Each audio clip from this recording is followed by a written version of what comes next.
book club has really been a dream of mine for a long, long time, ever since I started working with women leadership and women programs, women leadership programs. At the end of every session, women would come back and tell me, we'd like to continue this journey. How can we keep in touch? And because I'm very fond of books, and in every session, in every coaching and training session, I talk about books.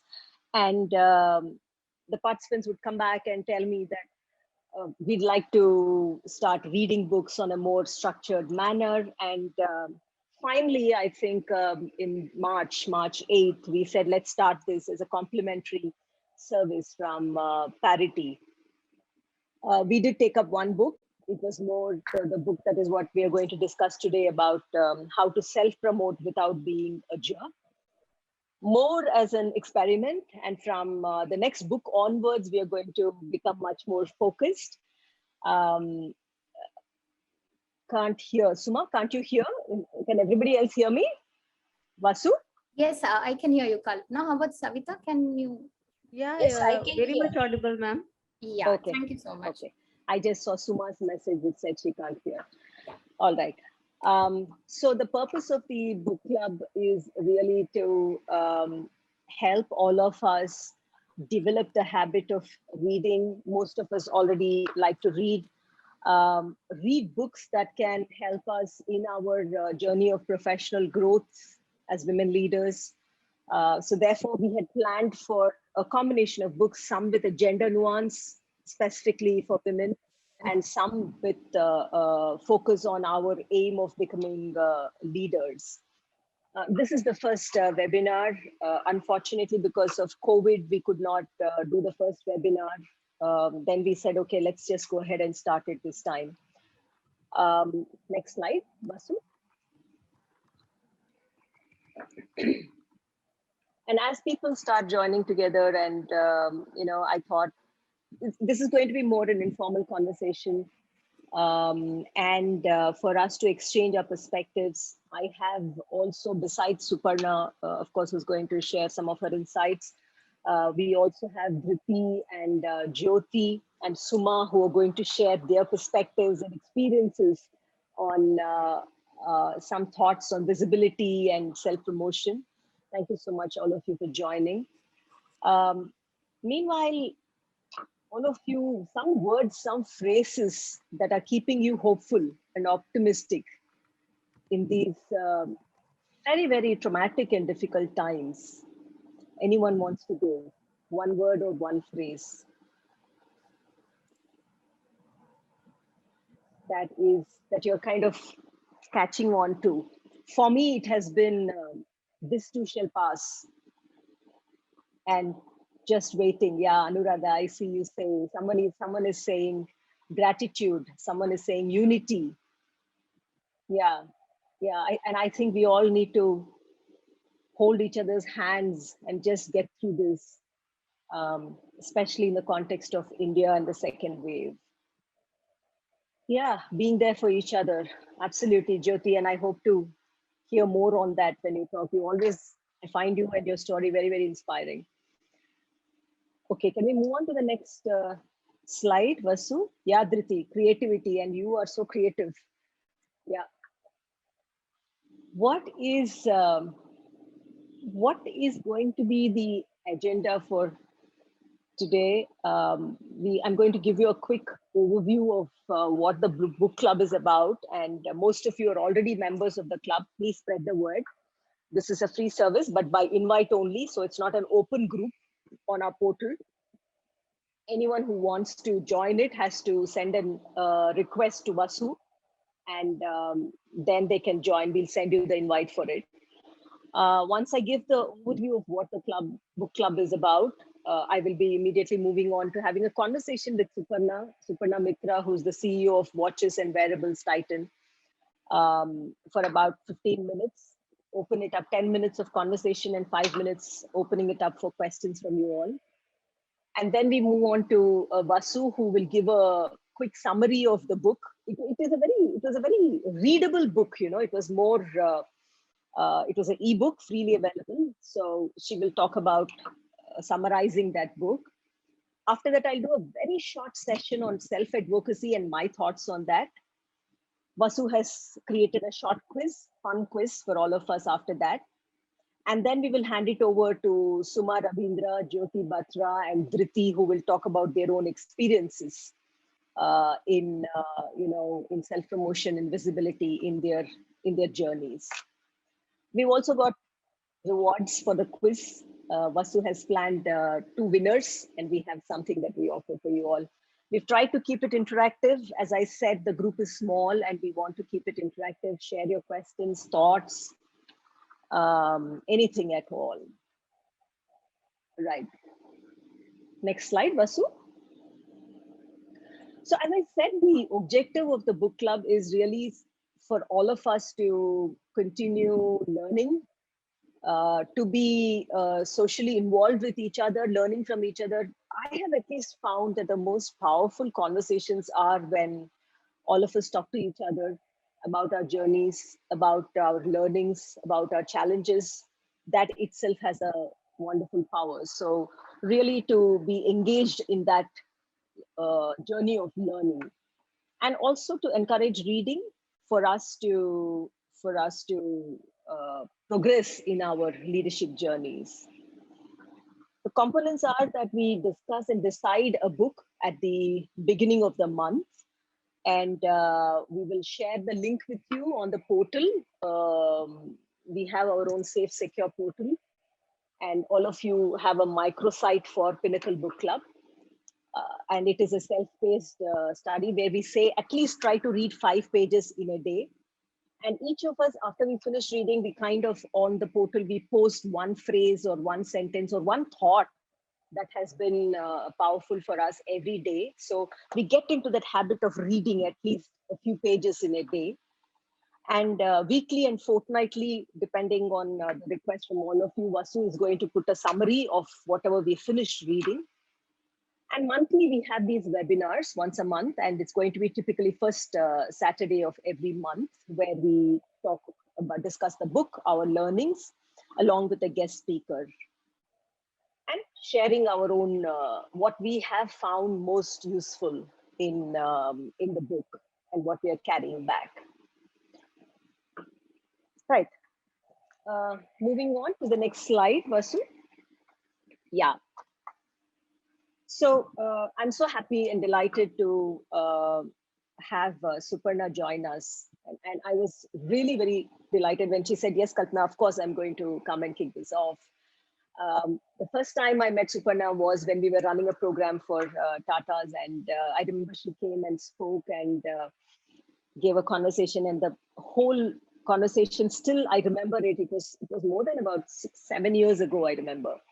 But the takeaways, the focused, conversation left such an impact on me that the first person I thought of when I said we want to start off this, we'd like to invite her. Suparna is the CEO of the Watches and Wearables Division of Titan Company Limited, an electrical engineer from Jadavpur University, an MBA from IIM Kolkata. Lot of extensive experience in lifestyle retail marketing. More around, she's worked with Hindustan Unilever, Talisma, and Lee Arvind brands. And when I met her, I remember she was chief of sales and marketing. And one question that all women asked her, and I remember this so clearly, Suparna, everybody said, how do you find time for yourself? And she said, I am so paranoid about my 1 hour of workout. That is my me time. I never let go of it. So Suparna, thank you so much for joining us Thank today. you. Thanks, Kalpana. It's a pleasure to be here. Right. So Suparna, I'd like to understand your own journey of reading, your relationship with books. And I can see the bookstand over there right behind you. Yeah, right in front of me are also like an entire bookstand. So there is books. Reading is, it's considered a little old-fashioned and anachronistic now. But even as a child, I was always into books. It's funny because actually I am quite extroverted, but I used to always kind of, meet with lots of people, do lots of things. And in the end, I would need to come back to my books. So my love for reading is actually quite, it's not like anybody else in the family, my parents, or I have two older sisters. Nobody was that much into reading. And oddly enough, now I have two daughters. Nobody else reads, but they all kind of tease me, saying, "Oh, there she goes again with her books." And you talked about being paranoid about working out and taking physical exercise. I'm also a little paranoid about my reading time.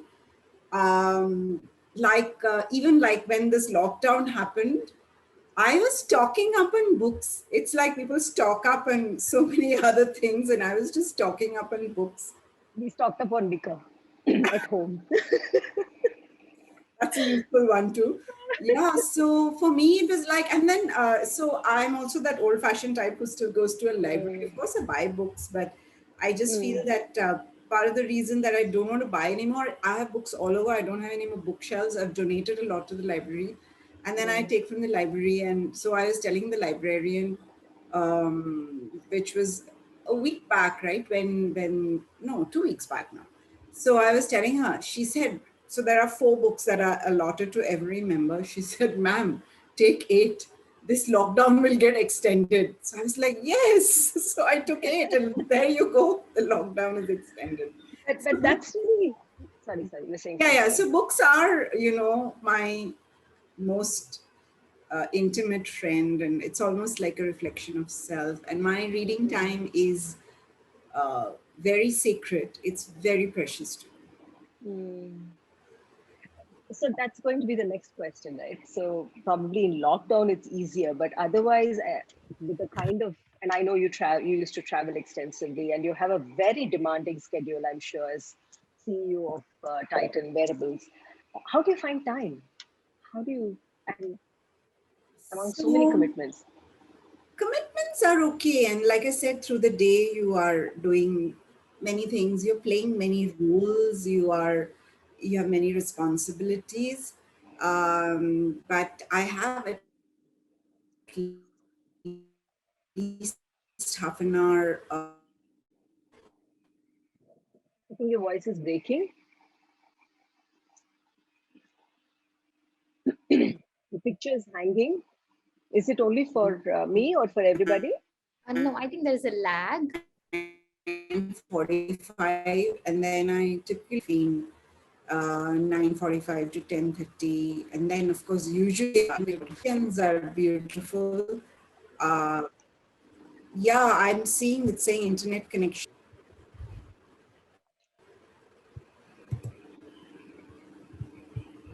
Hello. Yeah, now you're back. You're back now. Yeah, sorry about that. This That's is the okay. other thing, right? Because my Yeah. daughter is in the other room and she's also drawing on the Wi-Fi. So yeah, so weekends, and when we were talking about travel is excellent time for reading. Two, Yeah. 3 hours, Yeah. you're light. You have no excuse to touch your phone. Yeah. Private world that I slip into, and then I come out it when I'm refreshed. Do you want to Kalpana, can switch you hear off your me? video? Yeah. Do you want to switch off your video, Suparna? Do you think that Oh, might yeah, help? yeah, I'll do that. I'll do that. Maybe that'll help. Is this Yeah. better? Yeah, it's better. We can hear you now. So what Cool. I heard you say, Suparna, is you keep a certain time in the day for reading, that is just blocked for reading. Is that how Yeah, it it's works? it's just blocked for reading, which is usually after I finish all my household work after dinner. Then I don't watch TV. I think that's a big thing. Now that Mm, you ask me, mm, I don't watch any TV. I am on social media. I do, kind of, mm. uh, part of it is personal interest, part of it is simply professional, like somebody like me who's in a consumer business. You need to be on things like Instagram to see what's going on and Yeah. like that. Yeah. Twitter also, but so no TV. So at the end of the day, read for about half an hour or so and just Yeah. enjoy that time. What are some of your favorite books? 3 books that have helped you on your journey of leadership.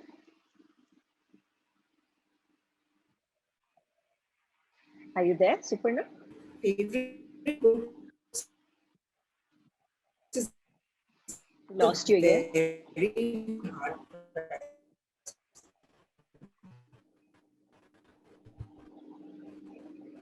Yeah, favorite books is a very hard question. It's a child question.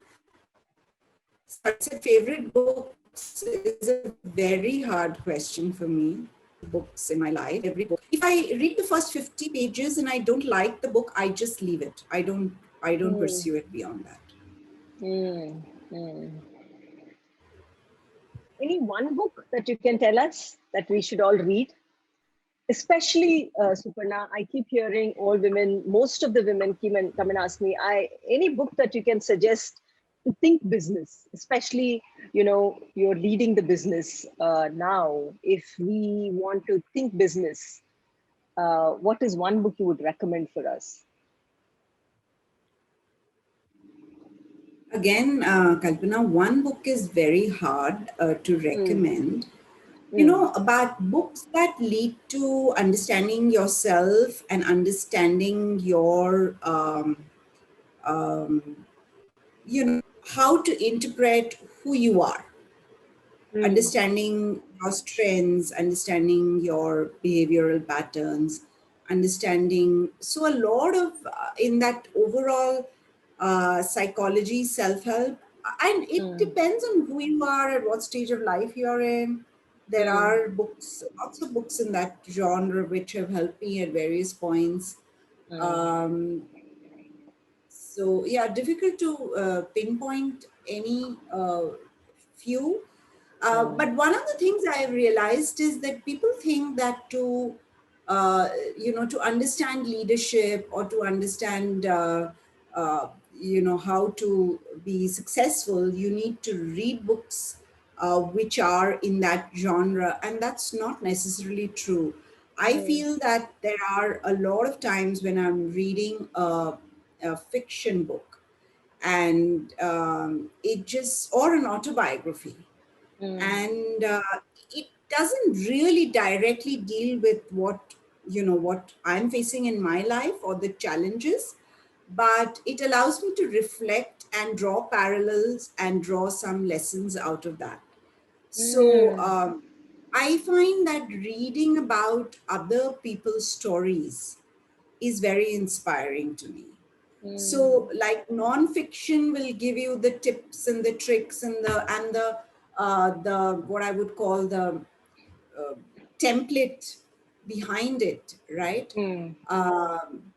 But reading about somebody's life, whether it is real or fictional, can be very inspirational and empowering. So, I mean, since you did ask about one book which I have found very difficult to read, very hard, very, it is so much about human suffering, but also very, very uplifting, is Viktor Frankl's book.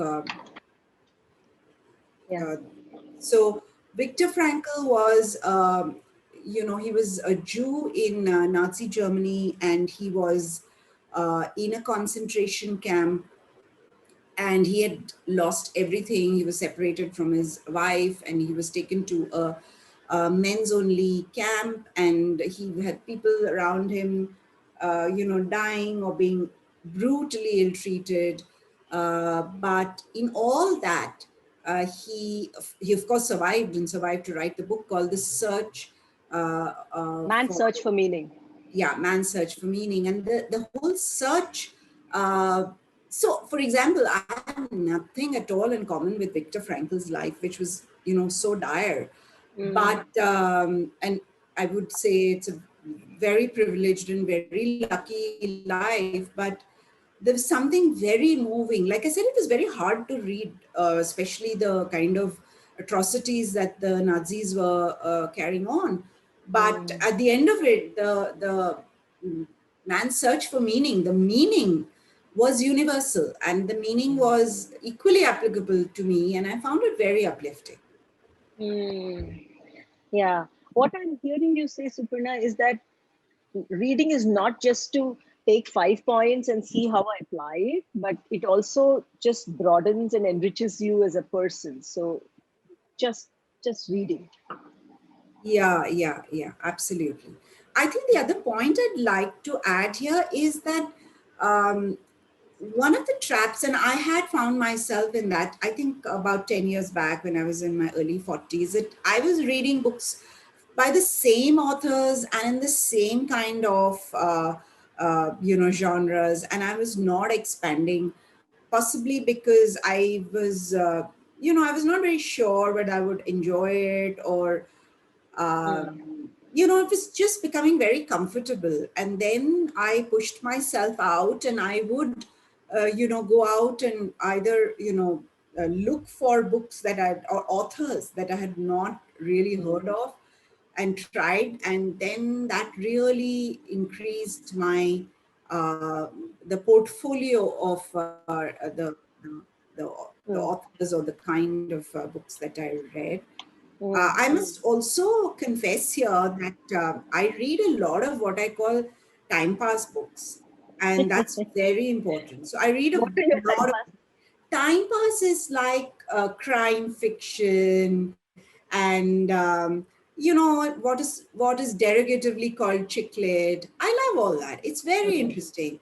It makes for a good cup, one weekend, 2 afternoons. Recently, I read Anuja Chauhan's latest book. I think it's called Club You to Death or something like that.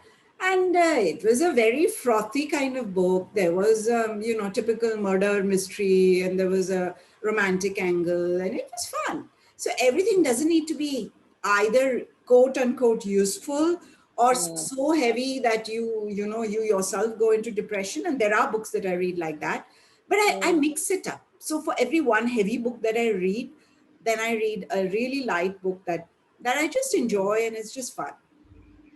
What is the latest heavy book that you read? Latest heavy book I read was a book by a British author called Kate Atkinson, and Oh, I had never. I had read one of her books, but uh, she is in that crime fiction kind of mode. But it was a psychologically very heavy book called Case Histories. I think it was one of her early books. So this book is at least maybe 10, 15 years old. Case Histories, and it started off like it has three subplots, and each of them go through 80% of the book separately, and then in the end they all kind of merge to reveal what really happened. sounds And one interesting. was the disappearance of a little girl. One was a random murder of a young woman. So there were three different plots, so it was quite interesting. But it was I'm going to get it this. was heavy. It was heavy, especially the disappearance of the little girl. I don't know. I felt it very. I'm also Deeply. the kind of person who absorbs all this energies. I absorb energy from people. I absorb energy from characters of books. So I really take it to heart when somebody in a book is suffering. So it takes me some time to unburden myself. So that's why the light time pass Yeah, book. yeah. I don't Huh? know if this is, I'm maybe I'm just strange, but I get so involved in that character, and how that usually when there is some kind of suffering, and I'm like, okay, now I need to enjoy myself. Sounds so good. Thank you. I'm going to buy this book. I haven't read this. I've read Man's Search for Meaning, but Case Histories I'm going to. Uh, so one final question before I leave it open to the participants for questions. Some tips from you on self-advocacy, branding, visibility, and how Oh, or not you, it is. yeah, you mean how to self-promote without being a jerk? Yes. Okay, ladies, none of you are jerks, okay? You have no idea what jerks are. And honestly, if you are even reading this book, I can assure you, you are nowhere near the kind of arrogant, narcissistic people who self-promote without a second thought. If at all we have a problem, most of us, almost all women, we we've been ingrained with saying, do your work, don't talk about it. You know, it is karma. You do your work, it'll all come back to you. And you know, just be nice, be kind. And so we find it difficult to wrap around our heads how to do the self-promotion. So I honestly, I haven't read this book. I do think it's a good book. I will pick it up as one of the many help books, self-help books. One of the self-help books I read, in fact, I bought recently, I haven't read it yet, is a book called Influence. I can't recall the name of the author right now. Cialdini, Robert Cialdini. Yes, yes, absolutely. And Good one. yeah, it's a good one. So, I mean, there are many chapters and many tips, but I feel for me, what I find the most palatable way of self-promotion is to talk about your team. So, you know, when you're talking about your team, it may be one person, 3 people, 10 people, thousands of people. When you are directly attributing success to a team and going into some amount of, insight on what it is that the team has done well for the consumption of a larger audience, without actually saying so, you are giving yourself credit as the leader of the team. Don't promote yourself, promote your team. You self-promote the team, and honestly, I have seen it, and sometimes it's not like I go about doing it for the sake of the reaction, because that sounds really manipulative, but I have often seen that the reaction is, at the end of it, either somebody from your team or a peer or somebody senior will actually turn around and tell you why you to take a bow, because you are a part of the team, and in fact you've led the team. So it's a very subtle way of self promotion, which is not it's not inauthentic, it's authentic, because you are truly proud of your team and what they do. It does draw attention to what you and your team have done. And it is almost an invitation for other people to promote you. Oh, that's a very nice tip. So when you promote your team, it is an invitation for others to promote you. Yeah. That's a good one. The best one is when somebody in the team actually then turns around and says, hey, thank you. You're the one who's enabled us and who's encouraged us, and you did X, Y, Z, and that's why, you know, we are who we are because of who you are and what you've done. That's the best, I think, best kind of praise. But oftentimes it is somebody else. It is usually like a peer or a senior, maybe a boss, somebody else who then jumps in and says, hey, you two, you know, take a bow on this. Nice. Very nice.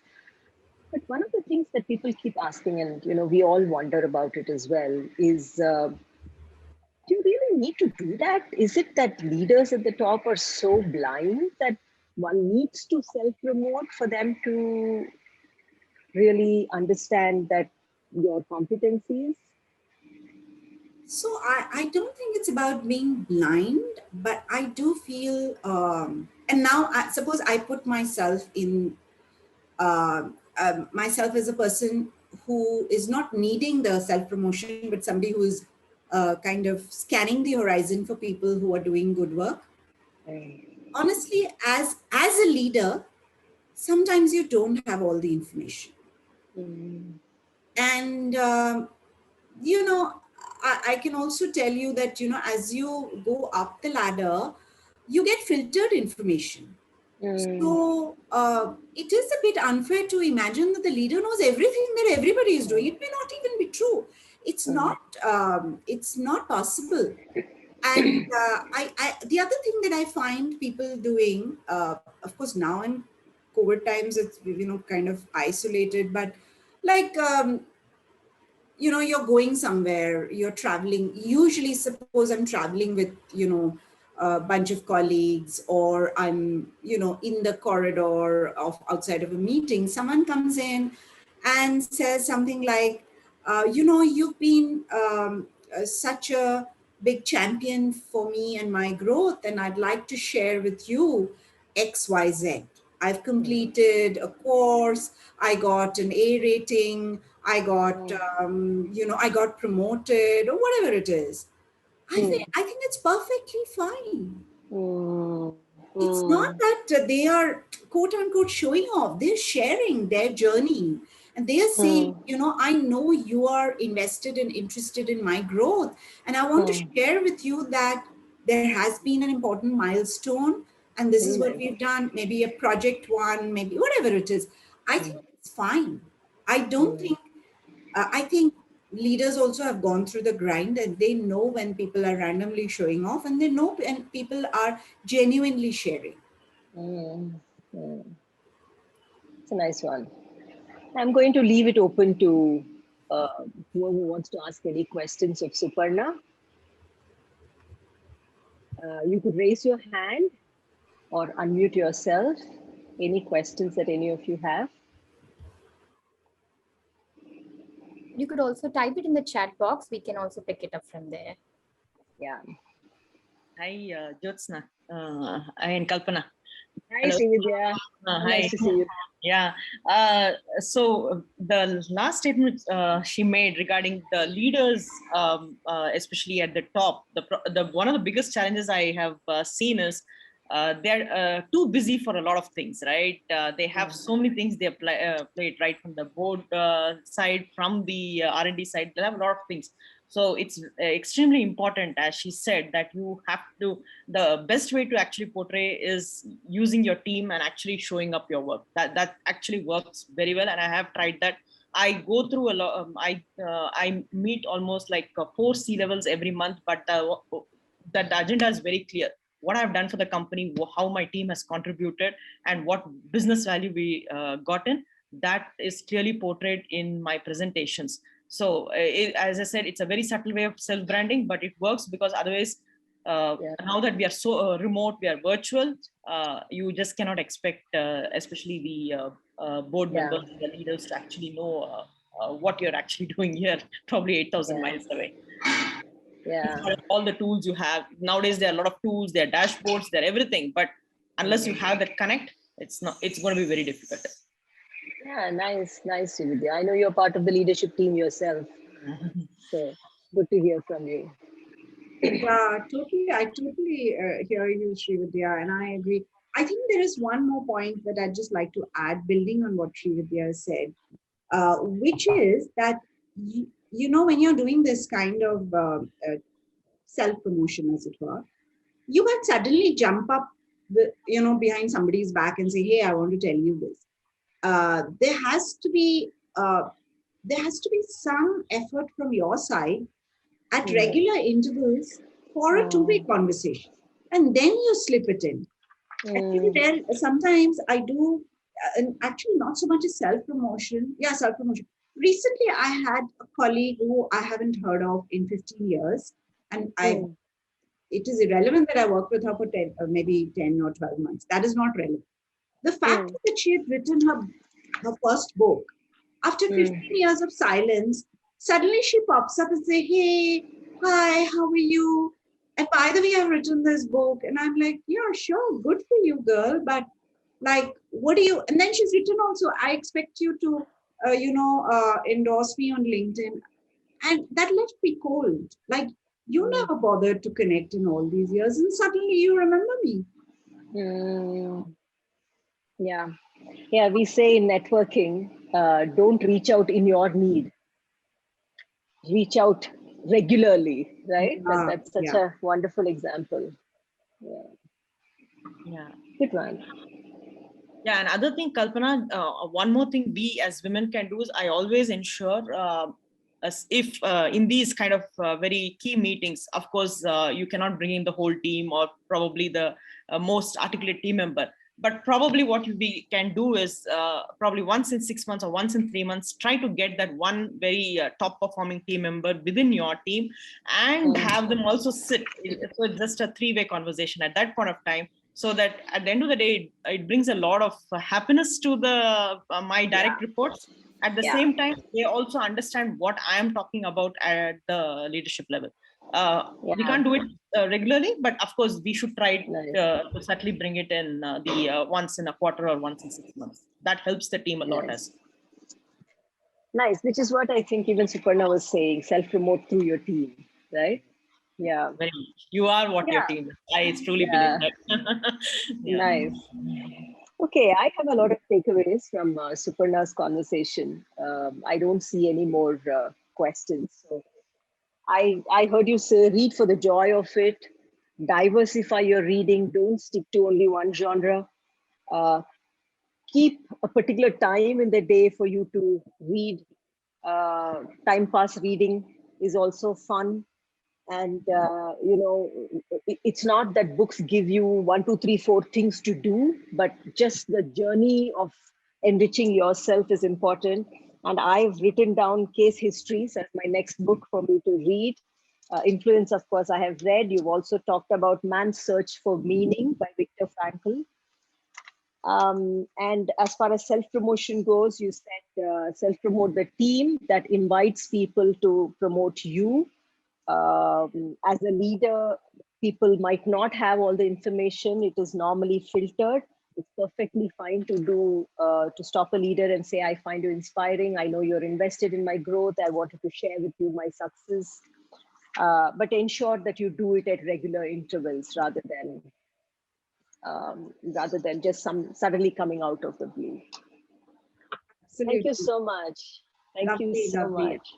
Thank you so much. Thanks. It was fun. And I also want to know what your next book in your book club is.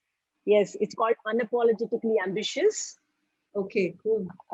By Shelly. I don't forget, I remember her full name, but that's the latest book. It's very new, and it talks about, and I think it's an important one, Suparna, because I've been studying a lot about women in ambition.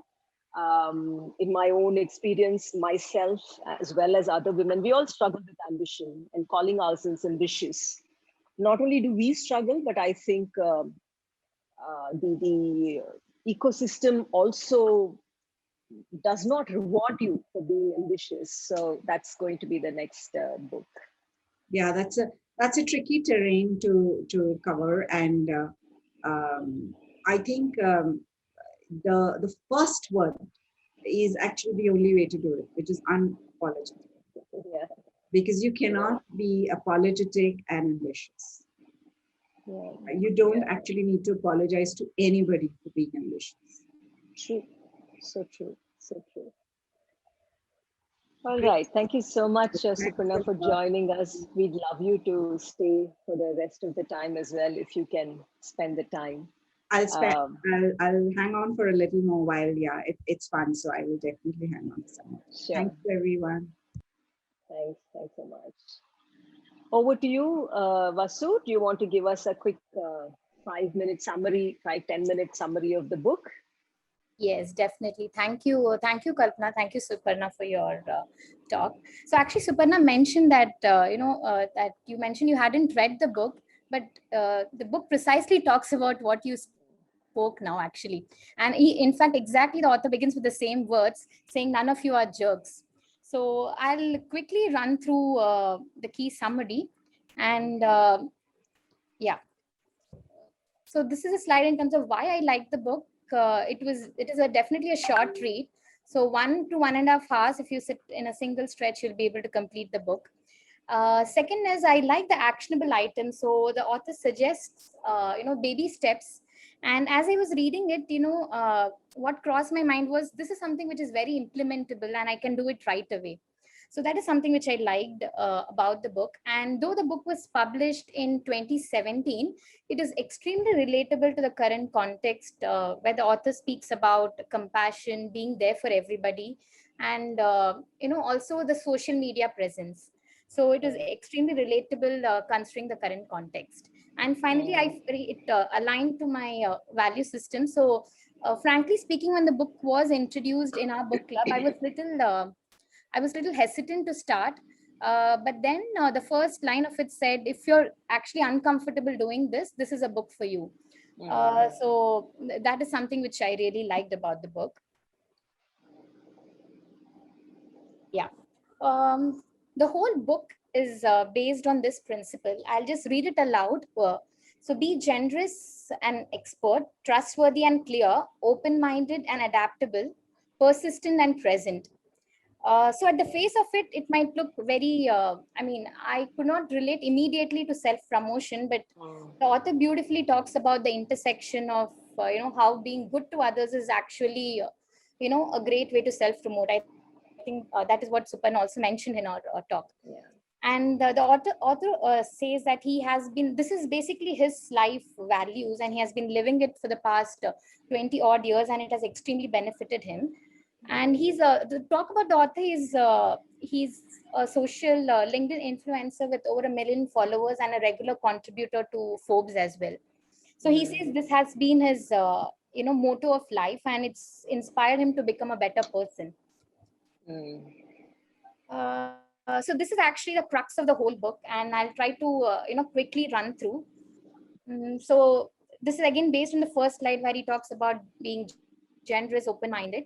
And as I mentioned, the speciality or something unique about this book, which I found, was it talks about those baby steps which you can take it immediately. So I'll just highlight few here. In terms of generous and helping for other people, the author says that get up every day in the morning and spend the first 5 minutes doing something for others. And the very simple reason which he says is because the first 10 minutes, whatever you do is going to change the context of your whole day. And also, practically speaking, you will not get time later.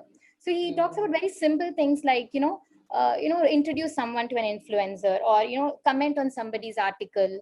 And most of the times we read it and we kind of mentally respond to a lot of posts and articles. But he suggests us take that extra minute to comment or share somebody's article or post, or do something to help others in the first 5 minutes or 10 minutes of the day, and start your day and it changes the context. The second thing he talks about is set aside your biases. And as all of us know, it takes conscious effort. All of us are creatures of habit, and he talks about doing something different. I think Supan also mentioned about the trap where you spoke about how you were accustomed to reading one kind of book, and it took some effort to move on to another genre. The author also talks about this, where he says do something different.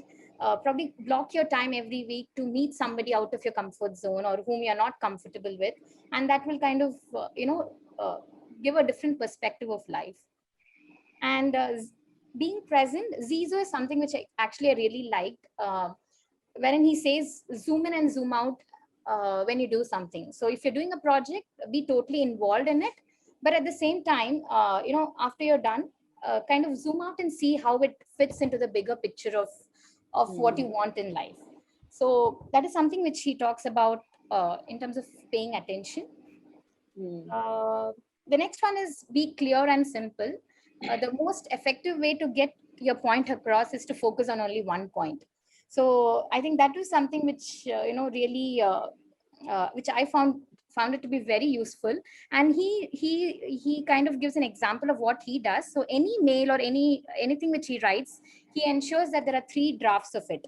And by the time it reaches a 3rd draft, it is way shorter, crisper, and laser focused. So that is what he talks about, be clear and simple.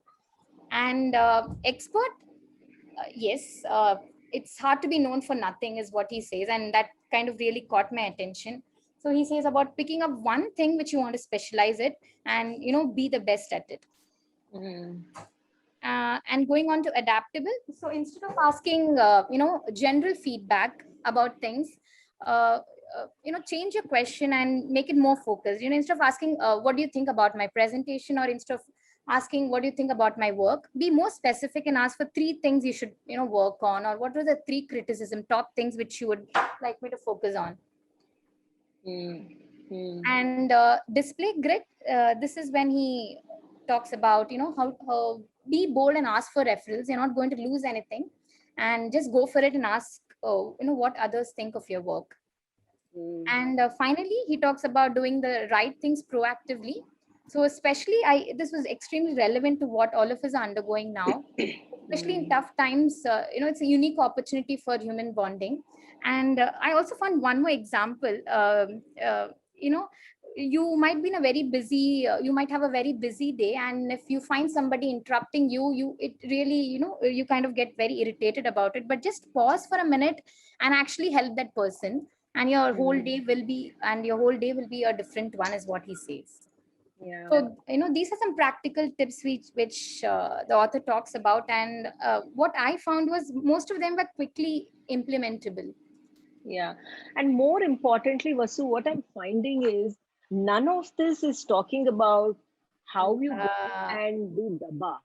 Exactly. Yeah. It is more about being you. And that's why I found it's kind of, I don't know, Suparna has this thing, right? She does this every time she comes and speaks. It just intuitively, she picks up what are the messages that we want to convey, and it always happens. So it's exactly what Suparna was also trying to say. And I see in the chat box, she was saying that asking for feedback is a great way of self-promotion. Suparna, you have something to add? Something more? Yeah, I love this, this whole, it is actually saying that the best way to self-promote is to promote others. Yeah. See, all of them help other people, set aside your bias, actually pay attention, do things that others value, display. That's it. Yeah. If you take your attention away from, oh, poor little me, how do I self-promote? How do I move up the ladder? And you're just doing your work and you're actually helping other people, helping promote other people. Okay, in 10% of actual jerks, they will not pay you back by the same coin, but 90% of people are good and they will actually pat your back in return. Yeah, yeah. It's a paradigm shift, actually, from saying it's all about me. Yeah, it is about your competencies, it is about your values and your strengths, but focus on how those values and competencies can add value to others, and that itself is self-promotion. Yeah. So I think that was something which really resonated with me personally as well. It doesn't talk about explicitly, talking about what you want, but it's also making you a better person in the whole journey. Yeah. So this is a good slide. Do you think you can send it to all the participants who have joined today? Definitely. And post it also on the book club. Sure. It's very well summarized. Yeah. Sure. Nice. Yeah. You want to move on to the next slide? Yes. Yeah. And this is my last slide. So I've just highlighted 3 quotes from the book, which I really like. And I'll leave it here for everybody to read. So I think that I like the last one. The single best way to get people to talk in glowing terms about you is to dramatically exceed your promises to them. So I think most of the times we talk about keep your promise, make sure you deliver the result, but this goes a step higher and it talks about exceeding your promises. So that is something which I've been consciously trying to do, after reading the book. Yeah. Nice one, Vasu. Yeah. Thanks. I think everybody found the summary very useful. So we are going to give you this job for all the books. Summarize the whole thing in one slide. Sure, definitely. I would love to do that. Yeah. Anyone else who's read the book who wants to share anything before we move to the next section? I know most of you who've joined have read the book. Just unmute yourself and share.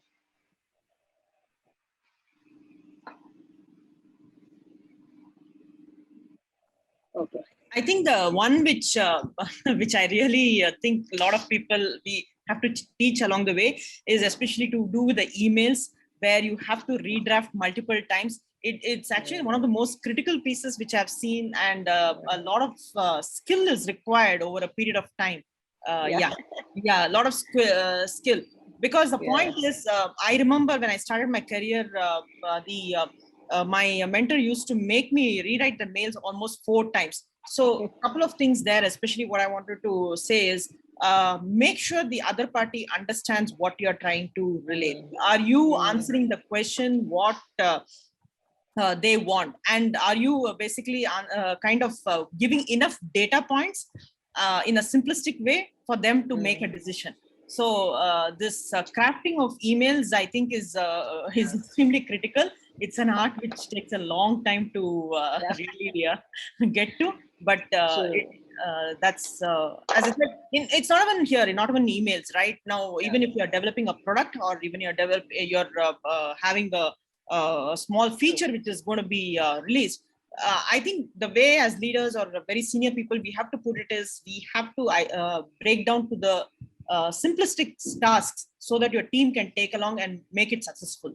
So that becomes very important. Be clear and simple, and make life like we can say, make life simple so that you can sleep well in the night. So whether it's a product development, engineering, everywhere we have to drive this be clear and simple aspect.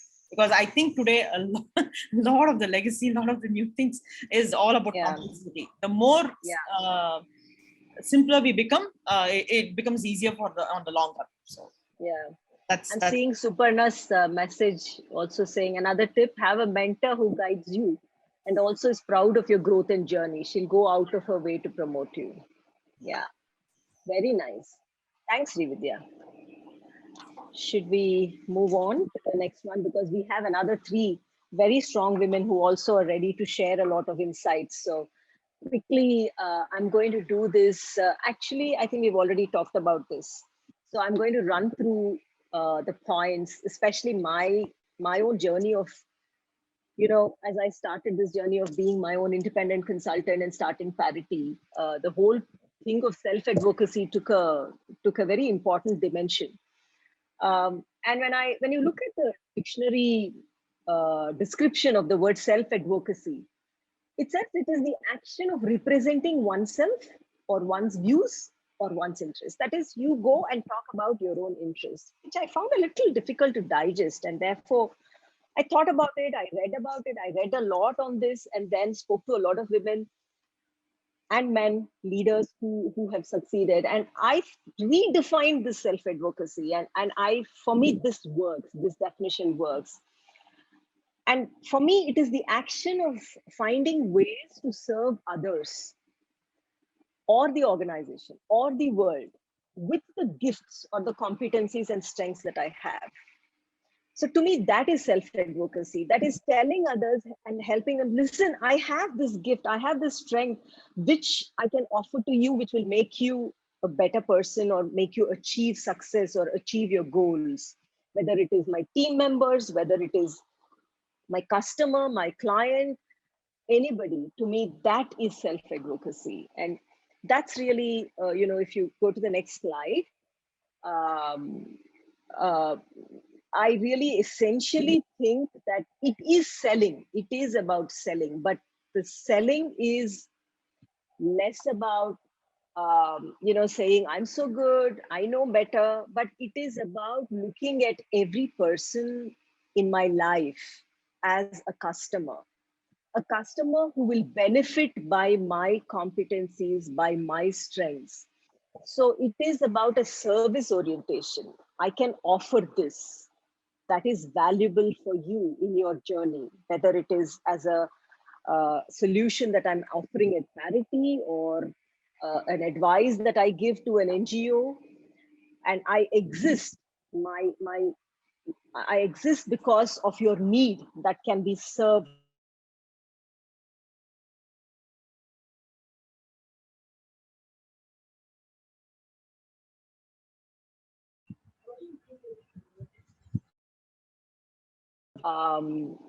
That what I have is beneficial for the world. So the world deserves my competencies, and I'm the only one who knows those competencies. So therefore, I have to self-advocate that I have these gifts. It is my